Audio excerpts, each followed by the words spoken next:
فأنا ناصح لإخواني بالصدع بالحق تبيض وجوههم. السكوت في مسألة الحزبية يضرها، فاصدع بما تؤمر وأعرض عن المشركين. سلامي على دماج ورجالها والشيخ يحيى ودار العلم يا سعد بانيها. Bismillahirrahmanirrahim. Kita lanjutkan pembahasan dari Al-Jami'us Shahih. Qala al-Imam al-Wadi'i rahimahullahu ta'ala, Al-Babu Tsaniya Asyar, bab yang ke-12. Ta'limus shaghiril aqidah, mengajarkan akidah kepada anak kecil. Ini idhofatu al-masdar ilal maf'ul, yaitu kita mengajari anak kecil. Al-aqidah maf'ul bih dari ta'lim, maf'ul bih dari masdar ta'lim. Ini bab ini adalah percabangan dari bab yang ke-11. Bab 11 apa itu? Ta'limus shaghir, yaitu mengajari anak kecil. Disyariatkan mengajari anak kecil walaupun dia masih kecil. Bab 12 pengkhususan, contohnya, ya maksudnya penyebutan secara khusus. Contohnya apa? Akidah. Dan jelas ini akar yang paling penting sebelum yang lain-lain. Ini akar, yaitu akidah, akar agama. Qala rahimahullahu ta'ala, al-hadisus sadisu wal ishrun, hadis yang ke-26. Qala al-Imam Tirmidzi rahimahullah fi sunanih, haddatsana Ahmad ibnu Muhammad ibni Musa. Ahmad bin Muhammad bin Musa, beliau adalah Abul Abbas Al-Marwazi As-Simsar, yaitu kalau Indonesia bilang calo ya. Tapi mungkin ejen perniagaan ini itu dan sebagainya dikenal dengan Marduwai. Ahmad bin Muhammad bin Muhammad bin Musa Marduwai. Beliau ini murid dari Imam Ibnul Mubarak, Siqah. Beliau guru dari Imam Bukhari dan Tirmidzi serta Nasai, kalau tak salah Imam Nasai juga. Kemudian beliau mengatakan akhbarana Abdullah ibnul Mubarak, Amirul Mukminin fil hadis, Abu Abdurrahman Al-Marwazi, faqih, imam, siqah, dan seterusnya. Gelaran beliau banyak sekali. Sampai dikatakan oleh Imam Ahmad, tidak ada di zaman beliau orang yang lebih menuntut ilmu dan mengumpulkan ilmu yang banyak sekali melebihi beliau. Dan beliau adalah orang yang paling sedikit kekeliruannya dalam masalah hadis. Belajar ke barat, ke timur, dan seterusnya. Dan dikatakan para a'imah mengatakan, kami memeriksa keadaan Ibnu Mubarak dibandingkan dengan para sahabat, beliau mampu untuk menjalankan semuanya kecuali satu, yaitu sebagai sahabat Nabi saja. Beliau tak mampu jadi sahabat, jelas zamannya lain. Beliau dokter yang sangat hebat, dan juga mujahid yang sangat kuat. Biografinya panjang dan hebat sekali. Tayyib. Kemudian Ibnu Mubarak di sini mengatakan akhbarana Lais ibnu Sa'ad. Lais ibnu Sa'ad, beliau adalah Abul Harith, imam Asbatul Misriyin, orang Mesir yang paling kuat di zaman beliau. Setelah apa? Amr ibnul Haris. Amr bin Haris gurunya, musyrikin yang terkuat. Setelah zaman Amr ibnul Haris adalah zaman Lais bin Sa'ad ini, Imam Lais bin Sa'ad Misri. Wa ibnu Lahiyah, dan Ibnu Lahiyah ma'ruf, beliau qadhi. Ada sisi kelemahan Abu Abdillah, beliau juga tertuduh dengan tadlis sebagaimana dalam Tabaqatul Mudallisin. Tapi tak masalah karena di sini riwayatnya bergandengan dengan riwayat Lais bin Sa'ad. An Qais ibnul Hajjaj. Qais ibnul Hajjaj, beliau ini adalah tabi'i. Cuma anak tak tahu kunyahnya ya. Cuma apa, dia soduq. Kalau tak salah tabi'i atau min sighorit tabi'in Mesir. Kunyahnya tidak diketahui, soduq.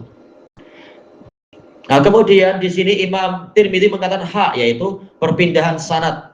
Qala haddatsana Abdullah bin Abdurrahman. Ini imam sangat besar walaupun mungkin tidak terkenal Imam Ahmad. Abdullah bin Abdurrahman, beliau ini adalah Abu Muhammad Ad-Darimi As-Samarqandi, yaitu Imam Ad-Darimi, terkenal pengarang kitab Sunan itu, Sunan Sunan Ad-Darimi itu. Dan beliau imam besar, sampai bahkan Imam Ahmad mengatakan bahwasanya bahwasanya Ad-Darimi ini, Abdullah bin Abdurrahman ini Sayyidul Muslimin. Dan dikatakan akal beliau adalah akal yang paling hebat di zaman beliau, terutama di Khurasan. Juga keagamaannya bahkan sampai dibuat sebagai percontohan di dalam kesabaran, ilmu, hafalan, ibadah, kezuhudan, dan seterusnya. Beliau yang mempopulerkan ilmu hadis dan asar di Samarkand.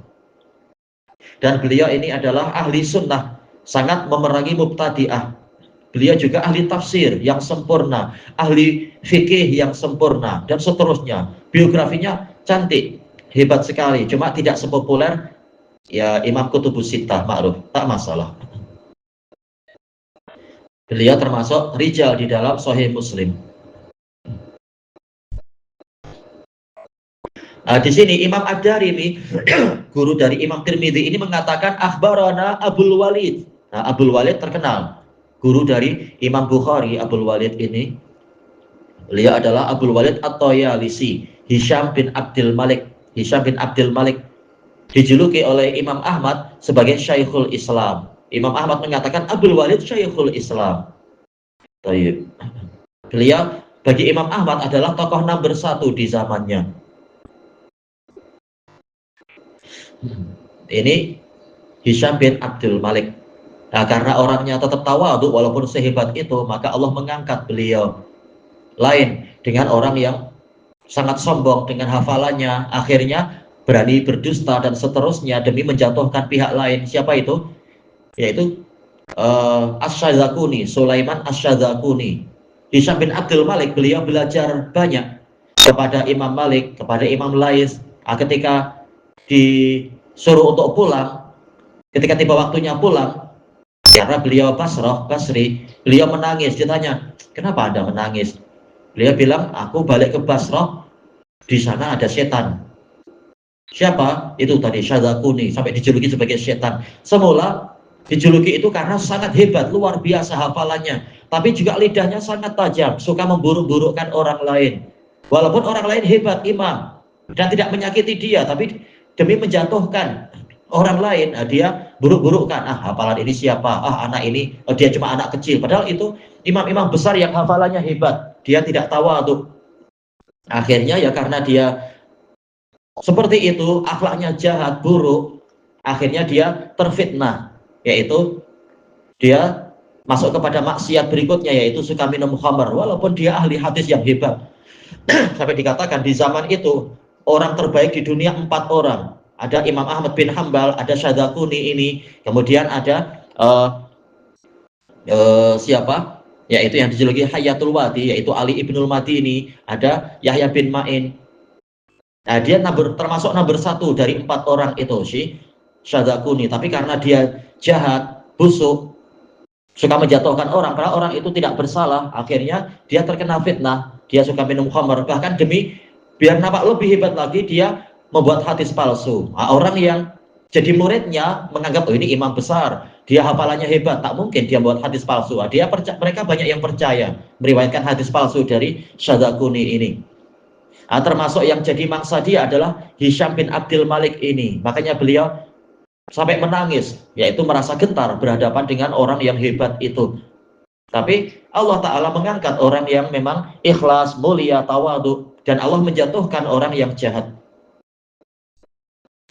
Sehingga jatuh si Syadzakuni ini, terkenal sebagai salah satu dari pendusta dan salah satu dari orang yang ilmunya tidak diberkahi, malah minum khamr dan sebagainya dan seterusnya. Ini imam besar Hisham bin Abdul Malik, Syekhul Islam, dinamakan Syekhul Islam oleh Imam Ahmad.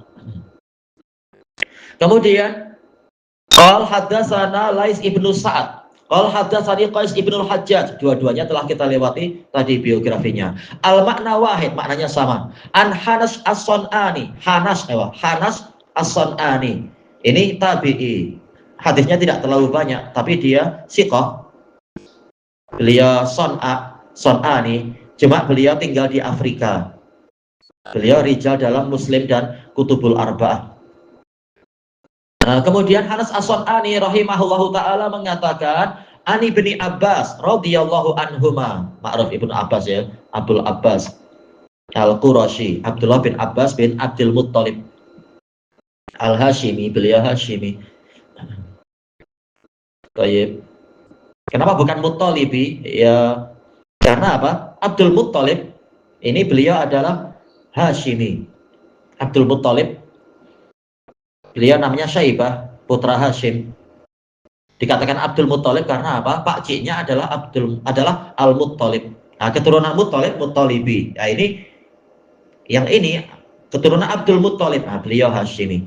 Qal kuntu khalfa Rasulillah sallallahu alaihi wasallam yauman. Saya pernah pada suatu hari diboncengkan di belakang Rasulullah sallallahu alaihi wasallam. Apakah ada yang ingat tentang tidurnya Ibnu Abbas di rumah Maimunah karena dia ingin mengetahui ibadah Nabi? Ketika Nabi sholat malam, dia ikut wudhu, kemudian ikut sholat malam di belakang Nabi. Dia duduk di sebelah kiri, menyangka, oh tak layaklah saya di kanan Nabi, kanan mulia. Tapi Nabi kemudian memegang telinganya, menariknya dari arah belakang, kemudian meletakkannya di sebelah kanan, mengajarkan bahwasanya posisi kalau dua orang saja, satu imam satu makmum, makmum di sebelah kanan sejajar. Bukan kiri, bukan belakang, tapi sejajar dengan imam di sebelah kanan. Dan seterusnya. Hadis ini terkenal, Bukhari Muslim. Ini termasuk apa? Sebagian ulama mengatakan ini rangkaian dari hadis itu. Pada pagi harinya Ibnu Abbas diboncengkan oleh Nabi. Mungkin peristiwanya bukan hanya sekali dua kali. Dia tidur di sana untuk belajar. Di salah satu peristiwanya di hari berikutnya dia diboncengkan oleh Nabi. Ini peristiwanya. Menurut sebagian ulama, qal kuntu khalfa Rasulillah sallallahu alaihi wasallam yauman, menunjukkan boleh memboncengkan orang lain di atas kendaraan, tapi dengan syarat kata para ulama hewannya kuat. Kalau hewannya tak kuat tak boleh. Kasihan ya. Itu hewan. Kalau sekarang sih kendaraan dari besi, insya Allah tak masalah. Secukupnya. Faqal, Nabi bersabda, ya ghulam, wahai anak kecil. Dalam riwayat yang lain, Ibnu Abbas mengatakan, saya nasyizu ihtilam, saya hampir balik. Jadi waktu itu belum balik. Nah, dipanggil wahai anak kecil, gulam. Boleh juga gulam, wahai anak muda. Inni u'allimuka kalimat. Sesungguhnya aku akan mengajarimu beberapa kalimat. Yaitu kalimah-kalimah. Dijelaskan oleh Syekhul Islam, dan ini pendapat jumhur, lafadz kalimah itu tidak seperti kalimah di dalam ilmu nahwu, di dalam misalkan apa ilmu nahwu yang disebutkan oleh Ibnu Ajurum rahimahullahu taala, kalimah adalah satu kata. Tetapi ini bukan ilmu nahwu, ini ilmu dalam lughah Arabiyah. Bahkan dalam hadis dan Quran, kalimah itu berupa jumlah mufidah. Ma'ruf ayat-ayat dalam Quran kalimah tapi ternyata jumlah mufidah. Demikian pula yang di hadapan kita ini, kalimah berupa jumlah mufidah. Ini kalimat ada sekian jumlah mufidah nantinya. Lihat ini, yang pertama, ihfazillaha yahfadka. Kita ambil satu aja kali ini. Jagalah Allah, niscaya Allah menjagamu.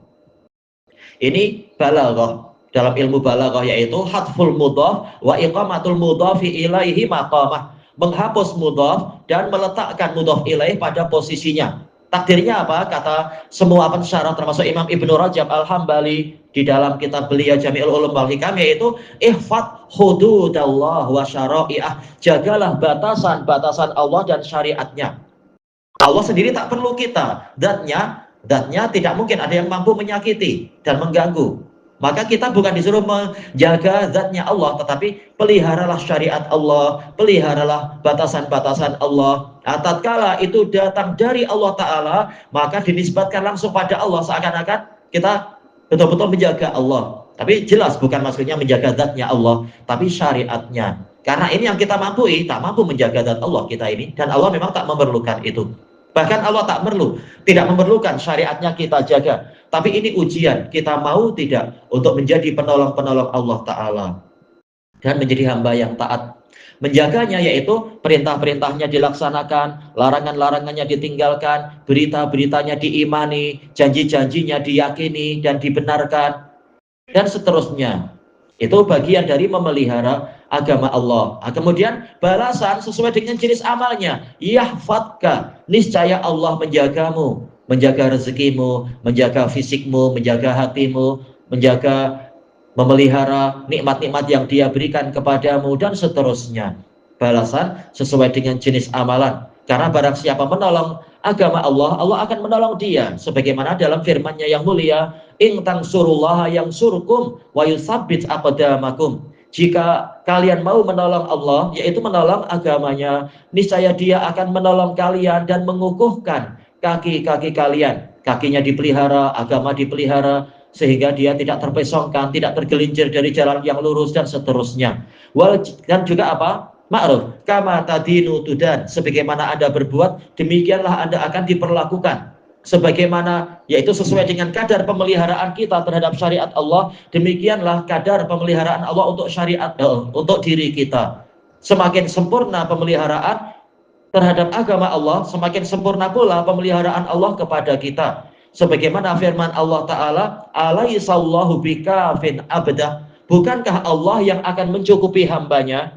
Semakin sempurna kita menghamba kepada Allah, semakin sempurna pula kifayah Allah pada kita. Kalau ibadah kita kurang, ya pemeliharaan dan pencukupan juga kurang. Seperti yang dijelaskan oleh Ibnul Qayyim, kalau tak salah di dalam Zadul Ma'ad, menafsirkan ayat ini. Alaihissallahu bikafin abdah. Apakah hanya untuk Nabi Muhammad saja, abdah, mufrad? Tidak. Tapi untuk semua. Allah Ta'ala mengatakan dalam qiraah yang lain, alaihissallahu bikafin ibadah. Apakah tidak cukup? Bukankah Allah yang akan mencukupi para hambanya, yaitu orang-orang yang rajin beribadah kepadanya? Karena khabar ini digantungkan kepada isim mustaq, yaitu ibadah, yang menunjukkan inilah alasannya. Abdah, ibadah, yaitu peribadatan. Semakin sempurna peribadatan, semakin sempurna pula kifayahnya. Demikian pula hadis yang di hadapan kita ini, perintah ini digantungkan kepada isim mustaq, menunjukkan inilah alasannya. Yaitu apa? Jawabannya itu digantungkan pada isim mustaq, kepada lafadz mustaq, pecahan, lafadz yang boleh disorofkan, menunjukkan inilah alasannya. Maksudnya bagaimana? Ihfadillah, ihfad yaitu fi'il amr, diambil dari apa? Masdar apa? Hifad, menunjukkan semakin kita sempurna memelihara agama Allah, maka demikianlah kadar kesempurnaan dari pemeliharaan Allah untuk kita. Ini dalam pembahasan apa? Usul fikih dan juga dalam usul tafsir. Tatkala jumlah tadi digantungkan pada lafadz yang mustaq, bukan lafadz jamid tapi mustaq, ihfad yaitu fi'il amr, kembalinya kepada masdar hifad, menunjukkan inilah alasannya. Semakin sempurna pemeliharaan kita terhadap agama Allah, semakin sempurna pula pemeliharaan Allah untuk kita. Kalau kita kurang dalam memelihara agama Allah, ya hukuman atau balasan sesuai dengan kadarnya tentunya. Wallahu a'lam. Kelanjutannya besok insyaallah. Subhanakallahumma wa bihamdika la ilaha illa anta astaghfiruka wa atubu ilaik. Walhamdulillahirabbil alamin. Jazakumullahu khairan.